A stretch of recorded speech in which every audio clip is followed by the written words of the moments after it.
Hey guys, welcome to my channel Naz bio academy. So आज की इस वीडियो में हम डीएनए के बारे में पढ़ेंगे। डीएनए जो कि डीऑक्सीराइबो न्यूक्लिक एसिड है।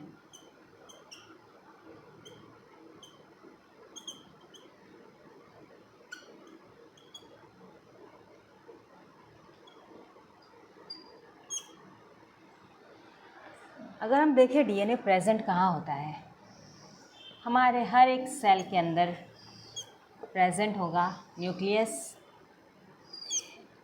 इस न्यूक्लियस के अंदर, इस ऑर्गेनेल के अंदर प्रेजेंट होता है genetic material.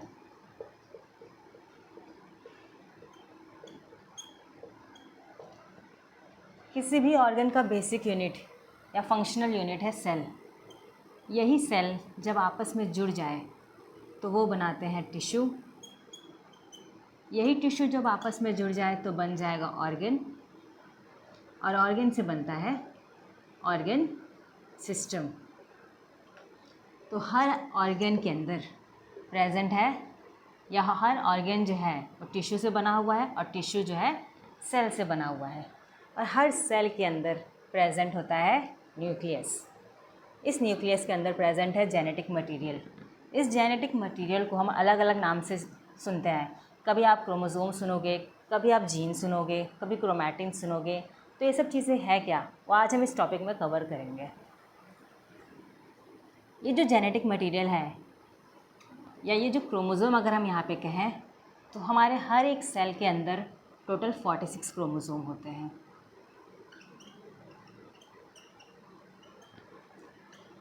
(22 pair of autosome and 1 pair of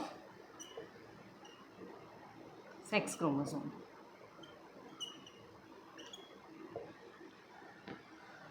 ये जो धागे की तरह स्ट्रक्चर आप देख रहे हो, ये हमारे सेल के अंदर, जब सेल कोई काम नहीं या डिवाइड नहीं कर रहा है, बस फंक्शन कर रहा है, उस टाइम में ये धागे की तरह जो स्ट्रक्चर यहाँ पे आप देख रहे हो, इसे हम क्रोमैटिन कहेंगे। तो क्रोमैटिन एक थ्रेड लाइक स्ट्रक्चर है प्रेजेंट इन द न्यूक्लियस। यही क्रोमैटिन जब अपने आप को अलाइन कर ले, या कह सकते हैं अपने आप को और कंपाइल कर ले और कॉम्पैक्ट कर ले, तो उस टाइम में हमें ये इस फॉर्म में नज़र आएगा।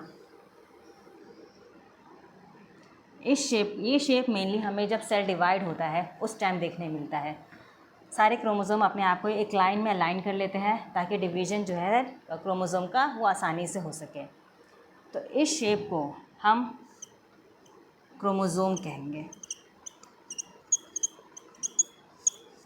ये क्रोमोसोम है क्या? ये जो चीज़ आप देख रहे हो ये कुछ नहीं बल्कि यही जो धागा है, यही जो इसी ने ही अपने आप को और कंपाइल कर लिया है और कॉम्पैक्ट कर लिया है। तो इसे अगर हम जूम करके देखें कि आखिर ये है क्या, ये जो धागा है अपने आप को एक छोटी सी जगह में या इस न्यूक्लियस के अंदर इकट्ठा करने के लिए, अपने आप को जमा करने के लिए, ये एक प्रोटीन के सराउंडिंग में अपने आप को घेर के रखता है, या प्रोटीन के सराउंडिंग में ये ऐसे लिपटा रहेगा। ये जो प्रोटीन है ये है हिस्टोन प्रोटीन, जो कि हमें न्यूक्लियस में देखने मिलता है। ये एक ऑक्टामर प्रोटीन है। ऑक्टामर मीन्स ये 8 यूनिट से बना हुआ एक प्रोटीन है। अगर हम इसके यूनिट देखें, जिसकी डिटेल आप बड़े क्लास में पढ़ोगे, H2A, H2B, H3, H4, ये कुछ इस तरह की प्रोटीन है। इससे मिलके ही हिस्टोन बना हुआ है। और ये है डीएनए। इस डीएनए को हम अगर बड़ा करके देखें कि आखिर ये दिखता कैसे है, तो हमें कुछ इस तरह दिखाई देगा। ये जब हिस्टोन प्रोटीन इस क्रोमैटिन के सराउंडिंग में हो तो इस पूरे स्ट्रक्चर को हम न्यूक्लियोसोम कहेंगे।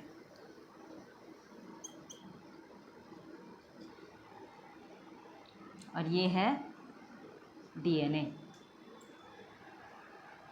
अब डीएनए का वो पार्ट जो फंक्शन कर रहा है, फंक्शन करना मीन्स ये आप देख सकते हो, यही सेम डीएनए आपको हर एक ऑर्गन में दिखाई देंगे।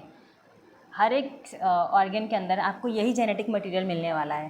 पर क्या हर ऑर्गन एक जैसा होता है या उसका काम सेम होता है? नहीं। हार्ट का कुछ और काम है, किडनी का कुछ और काम है, कोई और प्रोटीन बनाना।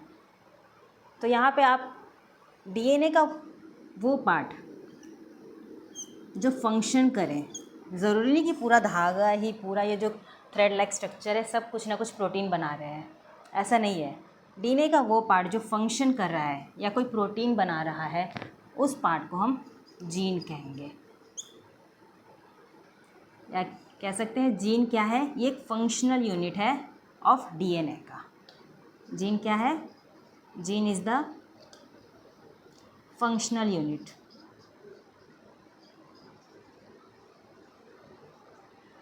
Of DNA. तो आपको समझा?